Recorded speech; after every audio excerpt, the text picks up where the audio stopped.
Hey guys, welcome back to Empyrion Galactic Survival. My name is Spanj, and today I have some Autominers to place. Now, I've already done some of them off camera. Remember in the last episode, we managed to get a load of Autominer cores. Now, of course, I had these 4 over the iron, silicon, and copper already. I've put some more over these Promethean deposits. I couldn't put one on this Promethean deposit for some reason, because this Promethean deposit does not exist. That is a phony, it's a fake, it's a fraud. It sucks. Anyway, I also went off to the moon, and I placed some on two on pentaxid deposits, one on a cobalt and one on a magnesium as well. And I am left with 12 more Autominer cores from the Autominer cores that we managed to get in the last episode. So we're doing pretty well. It is basically now just a sort of waiting game, really. And I have to let the game run in order for those Autominers to do stuff. So, you know, we're going to do stuff like building the base up and stuff like that. But with these 12 Autominer cores, I want to go out and set them down on some of the rare deposits that we have around the galaxy. Specifically, I need neodymium, sathium, eristrium, and zirconium, and zirconium. I say it's sathium and zirconium because zirconium I'm out of. Well, I'm not out of. The zirconium I have is running through the primary constructor. I can imagine that with 4 Promethean deposits on the go here, that we're going to fill these Promethean crates up fairly quickly. And eristrium, we're not doing too bad on eristrium, but we're all of surplus of 4 stacks, so we do need to go out. Sathium, I need a lot of sathium because what I want to do is build the Naginata, and the Naginata is 80,000 sathium. It's a pretty beefy CV to have in a PvE game, but whatever. We're going to do it anyway. So before we set off among the stars again, and I'm going to go to Siltesh for the eristrium and zirconium. And we're going to go to Qual for everything else, the Neo, the Sathium, and we can even settle down on Qual one day. Would be good because that's a snow planet. It's a little bit inhospitable temperature-wise, at minus 50 degrees C. But given the fact that we've got, you know, 7 resources here on this planet alone, I think it's worth it, to be honest. And you can go straight to Siltesh from Qual, but then you do have to go the long way back, or probably that one jump and from Cabre, which also has magnesium on it. But you know, Qual Moon has got magnesium, so it's no problem. Qual is definitely a planet I think we need to set up a base on, but that's going to come in time. Let me quickly show you what I've done to the base here.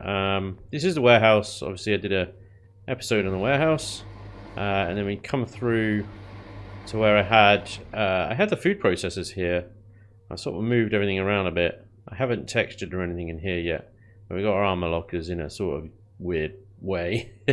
And the Merden O2 station's just there. If we go through here, I've completely redone the constructor room. So the constructors are all sort of tucked away in these alcoves now. And there we come through here and it opens up. And I've opened up this wall. I've put the food processors here. The furnaces are embedded in the walls there. And there's a cheeky little door here, which will take us through to the generator room, which again, I haven't actually textured yet. But there's also a cheeky little exit here. And this brings us out to the forecourt. And this brings us to something else that I wanted to show you guys for a while. This is the Junker moon shuttle. This is a pile of crap. And I've made it look like a pile of crap because it is. This is based on my little Junker starter CV. It's got nothing. It's got 2 sentry guns on it. All the thrusters are the little tiny thrusters. But what's good about this is that it is ridiculously cheap. And it's good enough to actually shuttle a miner to the moon and back. And barely cost anything doing it. It's so lightweight because it's mostly made of truss blocks. Obviously, bit like the Pioneer. You don't want to get this thing in a fight, but with 2 sentries on it, it can actually deal with most drones. I wouldn't take it up against any of the bigger drones, but certainly the little ones can be dealt with by these 2 little buggers, which is quite funny, really. But yeah, I took this up on the moon the other day, off camera with the pup here, the drill pup in tow. I didn't actually use this because I run out of time, but I managed to set all the Autominers down that I wanted. So let's move this. We want to move this back onto the Pioneer because we're going to take the Pioneer out. So we're going warpy warps, and the Junker moon shuttle there doesn't have warp drive. It literally doesn't have warp drive, so you know, not really much I can do with it. Right. I don't know whether to take a SV with me. I kind of, why not? Is the logic that's running through my head right now. Why not? I have a nightshade. I may as well take it with me just in case, because if I don't need it, it doesn't matter. I mean, if I do need it and I don't have it, well, I'm just going to look like a fool. Like a fool! So let's grab that. Sorry, nightshade. This is not your Reaver's Fate. This is not your fight. Although, I do need to sit you back on the repair pads by the look of it. In a few shots there, man.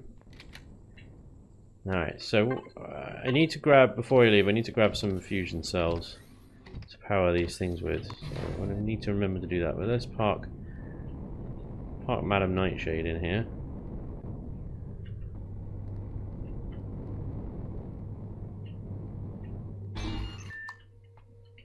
Try and give as much room for the drill pup to get in and out. Yeah, let's grab... I've got food. I could probably grab a few more food packs. I've got 2 pulse rifles on me for some reason.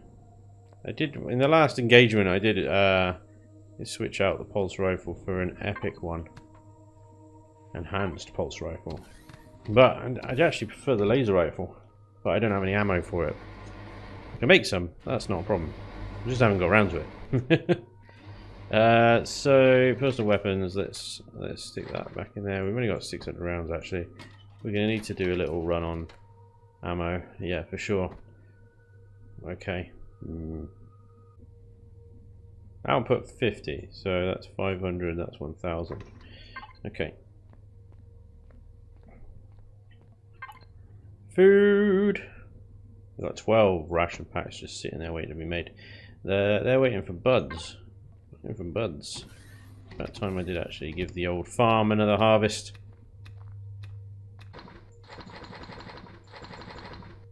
Make me some of those, my man. We've got far too much plant fibre in here. Let me take some of that out. Put that in a constructor, I think. I could probably do with making a little crate in the garden just for sprouts to sit in. There we go, there's our ammo. That should be good. We're not doing any PRI raids, we're literally just going out, placing Autominers. So let's grab, have I got an EVA boost on? I do, yeah, I am set for space. Let's grab some fusion cells from my fuel crate. Let's take all of them. Half a stack of fusion cells. Warp fuel. Warp fuel. This is the clinker. The clinker? The clincher. This is the clincher. We're going to need that. Pentaxid raw. This resource, the Pentaxid, is definitely the stingiest. The hardest to get. Now I have placed Autominers on the moon, so I might just run up and see how they're getting on. My worry is that while the playfield isn't active, as in I'm down here on Jacentis, is the moon Autominers, they continuing to run. Now, I remember seeing in the patch notes that they, with the new dynamic structure loading, that they figured out a way to get everything to carry on running as if the playfield was loaded, even though it's not. So it'll be interesting to see if that is the case. Let's do a systems check here. We've got 20 AU worth of fuel. Let's get you brewing some more stuff here. We've got O2. We've got even more fusion cells. And let's stick everything in. Fill. There we go. We shouldn't need to refuel the engines, the power. So let's grab you, let's switch you on, let's go to the moon. Let's see how our moon Autominers are getting on. I'm hoping that we're going to have more pentaxid than we know what to do with.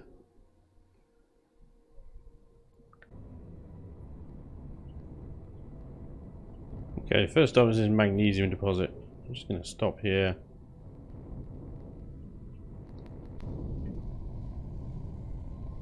Alright, what I'm going to do is I'm going to take the nightshade out to run these Autominers. Let me just grab this one first. So, moment of truth, no. No, the Autominers do not run while the playfield is unloaded. Ah, do you know what that means? That means that we're gonna have to. I'm gonna have to sit on each world that I want Autominers to run on to allow them to run and actually mine stuff. Ah, God, that's so annoying. I thought they sorted this. There's no reason why these Autominers shouldn't be running while I'm out away from the playfield. It's completely useless. So, well, there isn't a planet that has all the resources on. And if I'm just sat on one planet, like Jacentis, for example, then all I'm gathering is the basic resources. All the other Autominers I'll put down won't be doing anything. So I think what I'm gonna have to do then is put all the Autominers that I have on as many resources on the planet that I'm currently sat on. So Gigantis, I'll put them on all the deposits I can find. Every Promethean deposit, iron deposit, copper, cobalt deposit, and basically stock up like crazy amounts. Fill the cargo containers with these resources, and then go and sit on the moon and go spend some time on the moon. I don't know what I'm going to do. I mean, this is the thing. This is where it's kind of broken in my mind. It's, well, what's the point? At the same time, I don't want to just send an a hover miner up here and mine them all out completely, because then 32, you know, 60 an hour, and it's been at least 3-4 hours since I set these, so they're definitely not running. If I mine out every deposit on a planet with an Autominer, then with a hover miner, then I'll get the meteors will start coming down, but I just don't want to do that. That's why I have Autominers, to do my auto mining for me. God damn it. Ah, that's annoying. So my whole plan about sticking Autominers on each deposit is it's useless.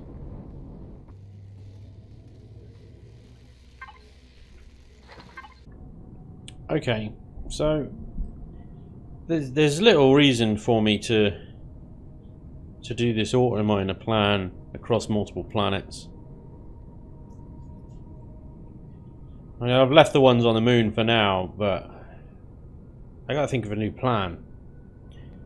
Because, yeah, like I said, the Autominers don't run while I'm not there, so I could spend 3 hours down here on planet and they won't do anything up there on other planets.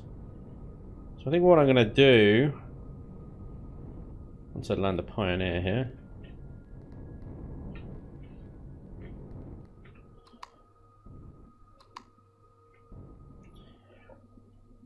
yeah, I think what I'm gonna have to do is auto mine the crap out of this planet. So that's like every deposit, place an auto miner on. Down here, especially, a whole cluster of things down here that I should be able to auto mine the crap out of these guys. And basically just, yeah, try and extract as many resources as I can out of this planet, and then I should be able to set up shop on Qual. Set Autominers on all of these. Because that's just 2 additional resources. That's the neodymium and sathium there, which leaves basically magnesium, pentaxide, terrestrium, and zirconium. Now I can go and I can use a hover miner to go and get a load of terrestrium, zirconium when I need it. And then magnesium, I guess I can use Qual Moon. I can set up, I can auto mine or hover mine that out, and at least then it's only 2 planets, or 2.5, including a moon, rather than 1, 2, 3, the moon. You know. So, oh god, it's really annoyed me actually, because it's such a simple thing. It should work. You should be able to rely on Autominers to run while you're not there. You know, I realise there's a technical reason behind it. It's the playfield is unloaded and stuff. But like I said, I thought they'd taken that into consideration with the DSL thing. I remember reading stuff up about it on the comments, not the comments, on the patch notes. So I think that was for constructors and stuff. I don't think there was mention of Autominers specifically, but it would kind of make sense if you're doing it for constructors and farms. Then why not Autominers? I don't know. But yeah, I think that's what the plan is. I think we're going to have to place Autominers everywhere on this planet for now.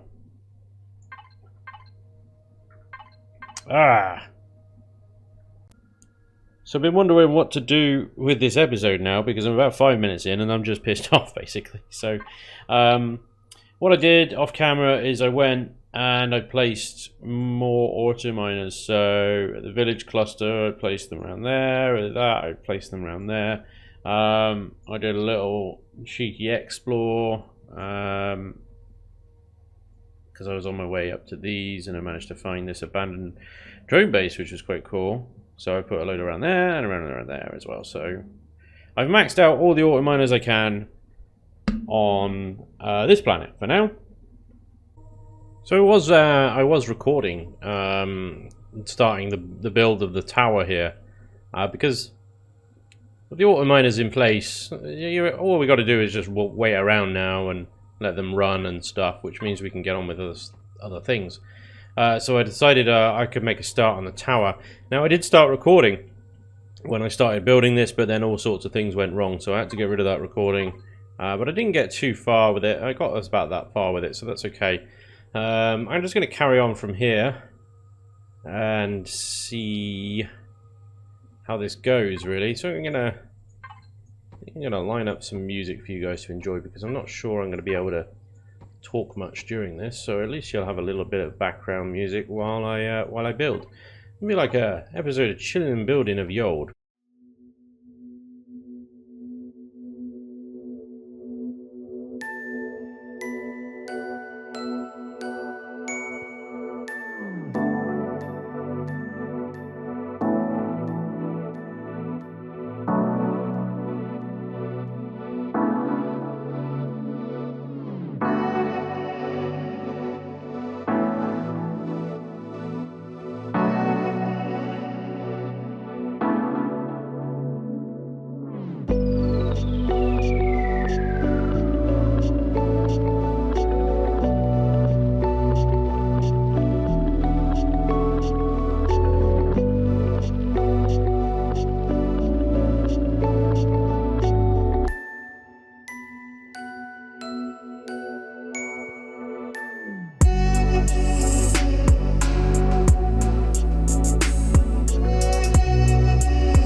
you guys think? My tower, it's a work in progress. Still a little ways to go. But yeah, we'll sort of move forward with this base now and try and get it finished. What I'm going to do is I'm going to blueprint it. I'm going to take it into creative mode to finish it off, because texturing and painting this thing in survival mode is just not an attractive prospect. So yeah. I'm going to take it into creative mode to actually put the finishing touches on this thing. And I'm going to leave it without warehouse 2. I'm just going to leave this space open here. Basically for you guys, if you guys want to do anything with it. I could make a good a secondary hangar there. Or just a sort of hover vessel parking bay, another SV pad, whatever. But I'm going to obviously, over the next episode or so, put an interior to this tower. This is mainly just residence. There's not going to be anything practical in there. It's far too exposed to be anything practical, really. But, I'm going to obviously put some pathways through it, elevators, make sure it's all accessible. This will be a primary route to the CV pad. This elevator shaft will go, but there will be access through here into it, I think, and from within the factory downstairs as well. But there we go. I think that is all for today. I know it's a little bit of a slower than normal episode. I hope that's okay if you're happy with that. But hopefully I should return to some action soon. I'm still sort of annoyed with these Autominers, really. But once this base is finished, I really want to move to Qual, was it? Yeah, Qual, the snow planet. Set up a little base there. I'll probably use a blueprinted one. I'll probably use my tier 4 start base that I did. It's nice and cheap, and it's got everything I need in it. And I'll leave this base here as our main, but we'll sort of set up shop on Qual, put all our miners down, and really start pumping out some Sathium Neo, and then move, have a sort of trip over to Siltesh to get our Arrestrium Zirconium stocks through the roof. Then hopefully we can get the Naginata in, and we could start taking out some more POIs, some of the bigger, badder POIs. I'm quite looking forward to getting to grips with some of the tougher POIs with these new rocket towers and artillery guns on them and stuff like that. Anyway, that's all to come. Thank you very much for watching. I hope you enjoyed this episode, and hopefully I'll see you next time. Till then, take care. Bye bye.